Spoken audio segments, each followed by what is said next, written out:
예, 청자 여러분 안녕하십니까. 오늘은 기도의 사람이 되자 8번째 시간입니다. 부제로는 소금을 쳐서 성결하게 하라, 이런 뜻입니다. 개역 성경에 출애굽기 30장 34절 38절 말씀을 제가 봉독합니다. 여호와께서 모세에게 이르시되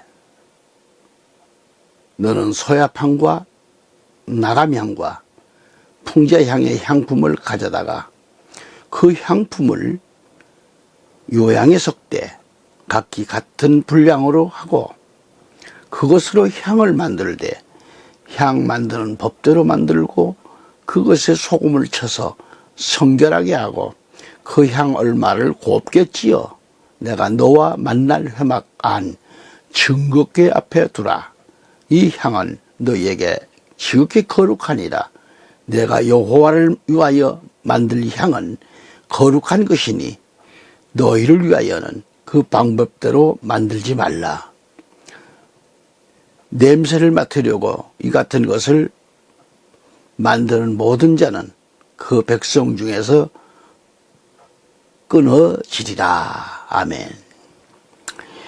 기도의 사람에 대한 이 소금에 대해서 여기서 향을 만드는 방법은 곱게 찌라는 거죠. 찌어야 돼요. 여기서는 그 향을 만들 때 곱게 찌어서 하라는 말씀이죠. 여기서 향을 곱게 찌는다고 하는 것은 기도를 뜻합니다. 기도. 이 말은 기도를 드리되 구체적으로 하라는 뜻입니다. 본문 출애굽기 30장 36절에 보면 그 향 얼마를 곱게 찌어 내가 너와 만날 회막 안 증거궤 앞에 두라. 이 향은 너희에게 지극히 거룩하니라고 하셨습니다. 여기서 향을 곱게 찌는다는 것은 그리스도의 향기로운 품성을 가리키는 동시에 아주 구체적이어야 합니다. 건축가가 어떤 집을 지으려고 할 때 아무렇게나 되는 대로 짓는 건 아니잖아요. 설계대로 지어야 됩니다.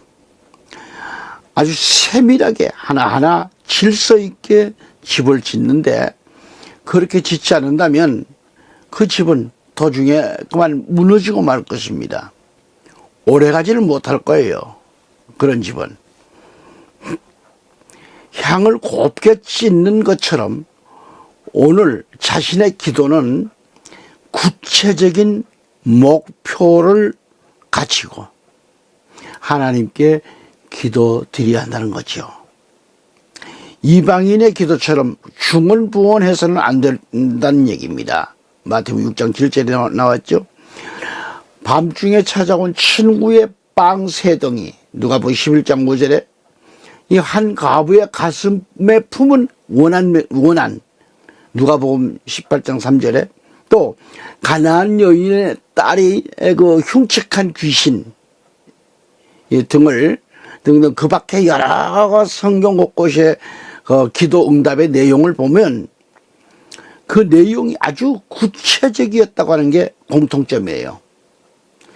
또 하나님께로 올라가는 향, 곧 응답되는 기도는 하나님의 영광을 위한 기도인 것을 알아야 합니다. 향을 피우는 목적은 성막 안을 향기롭게 하는 데 있듯이 우리 그리스도인이 기도드리는 목적은 뭐예요? 하늘의 지성소를 향기롭게 하는 데 있는 겁니다.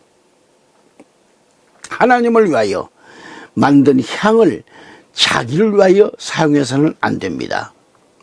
이것은 하나님을 모독하는 그런 무서운 죄가임을 알아야 합니다.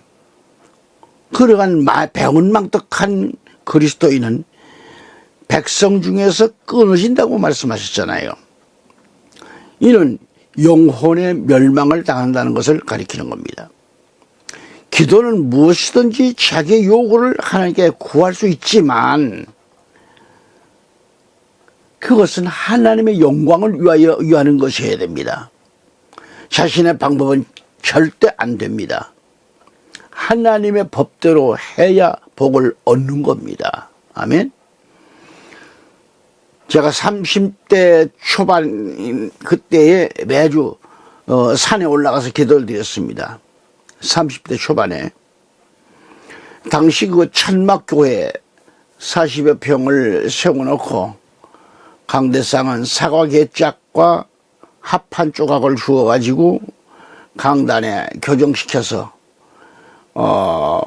그 위에 하얀 이불 천을 덮고 십자가를 그려놓고 예배를 드렸습니다. 매주 토요일이면 교인들, 청년들을 동원해서 오봉산 정상에 올라가 기도를 드렸습니다. 비가 오나 눈이 오나 토요일이면 오봉산에 올라가서 기도를 드리는 거죠. 청년들 그 교인들 20, 30명이 올라가서 주일 아침 새벽이 밝아올 때까지 기도를 드리고 새벽에 6시쯤 한 자리에 모여 합심하여 기도 드린 다음 하산을 하고 교회 와서 다시 기도회를 갖고 해산한 뒤 바로 8시 30분쯤 청년들은 주일학교 교사들로서 교회에 또 나옵니다. 저와 우리 청년들 교인들이 산기도의 능력을 알았습니다. 토요일 오후에 오봉산 정상에 올라가 새벽까지 기도드리고 한자리에게 모여 합심하여 기도를 드리고 하산하여 주일 예배를 인도하며 말씀을 선포하면 능력이 넘칩니다. 밤을 새우고 하산했지만 피곤한 게 하나도 없습니다. 말씀 전하는데 힘이 납니다. 능력이 나타납니다. 기도드리는 것만큼 하나님께서 능력을 주셨습니다. 청년들 교인들도 주일학교를 인도하는데 능력이 나타납니다. 기도드리고 하산한 교인들이 말씀을 듣는 태도가 다릅니다. 아멘 소리가 살아있습니다. 찬송을 부르는 소리가 다릅니다. 이 기도의 맛을 알고부터는 매주 토요일이면 오후에 오봉산으로 올라갑니다.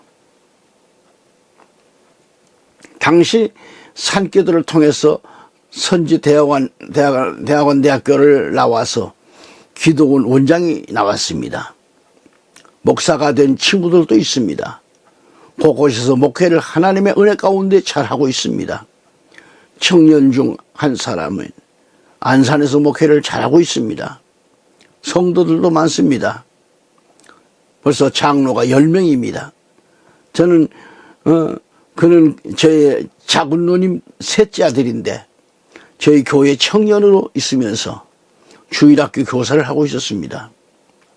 그는 매주 토요일이면 오봉산 정상에 같이 올라가서 기도를 함께 드렸습니다. 어느 날 눈이 쏟아지고 그 쌓인 눈을 헤치고 오봉산 정상에 올라가서 여기저기로 흩어져서 기도를 드리는데 그날은 혹독하게 추운 날이었습니다. 새벽이 밝아오자 한자리에 모여 합심하여 기도를 드렸습니다. 그리고 안수를 다 해줬어요. 그날 현재 안산에서 목회하고 있는 우리 청년이 안수를 받고 뒤집어져서 불을 받고 몸이 너무도 뜨거워서 위에 걸치고 있는 파카 잠바를 벗어던지니 그래서 몸이 더워서 옷을 벗어던지고 벗은 몸으로 기도를 드렸습니다. 현재 기도원 원장으로 있는 당시 집사인도 그 집사님도 그도 우쩌고리를 그 추운 겨울에 우쩌고리를 몽땅 벗어던지고 뒹굴었습니다. 그 당시 오봉산 정상에서 기도드렸던 분들 그 사람들 중 목사가 되고 전도사가 되고 장로가 되고 권사가 되고 각자 교회를 섬기고 있습니다. 이는 다 하나님이 하셨습니다. 제가 그만큼 기도드릴 수 있었던 것도 하나님이 하셨습니다. 부흥 집회를 나가서 곱추의 등이 펴지게 하신 것도 하나님이 하셨습니다. 말씀을 듣는 순간 10년 이상 소화불량을 고생했던 그런 남자 성도가 불을 받고 그토록 고생했던 위장병이 하나님께서 완치하여 주셔서 그 시간부터 양푼에 밥을 비벼서 먹었다고 하는 간증을 합니다. 당시에 하나님께서는 저를 도구로 사용하여 주셔서 많은 환자를 고쳐주셨습니다.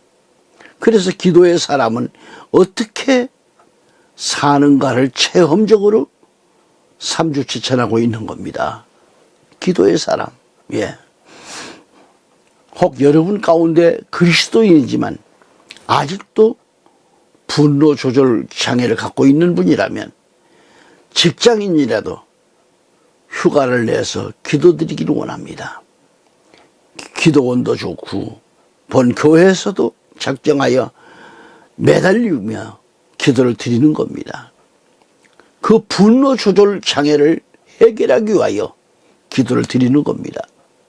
이 시대는 분노 조절 장애가 안 되는 사람이 너무도 많습니다. 때가 악하기 때문에 그래요. 분노 조절 장애로 인해서 폭력, 살인, 방화, 상해 등의 그 범죄가 연일 꼬리를 물고 일어나고 있는 이 시대입니다. 때가 말세가 가까울수록 사람들이 점점 악해지고 있습니다. 그래서 남녀노소 할 것 없이 납치를 당하고 행방이 묘혼한 사람이 너무도 지금 많다는 것을 뉴스를 통해서 알 수 있었죠. 불안한 시대에 지금 살고 있는 그런 때입니다. 인제대학교 스트레스 센터에서 분노와 관련된 연구를 해온 결과가 보면 성인 7,000명을 대상으로 스트레스를 받았을 때 가장 많이 나타나는 반응 중에 1위가 바로 분노였다는 거죠. 분노. 스트레스를 받았을 때 사람의 그 따라서 증상이 나타나는 것을 보면 외국인의 경우는 우울이나 이 불안으로 나타났는데 반면 우리 한국인의 경우를 보면 스트레스를 받으면 그게 분노의 원인이 이렇게 있었다고 하죠. 요즘 이러한 그 현상이 심각하다는 겁니다. 한마디로 분노 조절을 못하는데 있는 겁니다.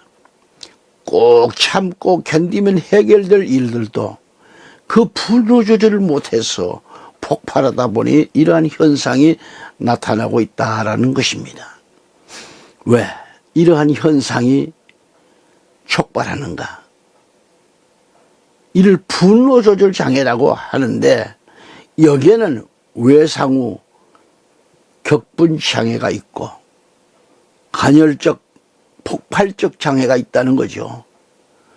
동의보감을 보면은 화병, 이 화병 또 칠기증 등으로 치료한 기록이 있습니다.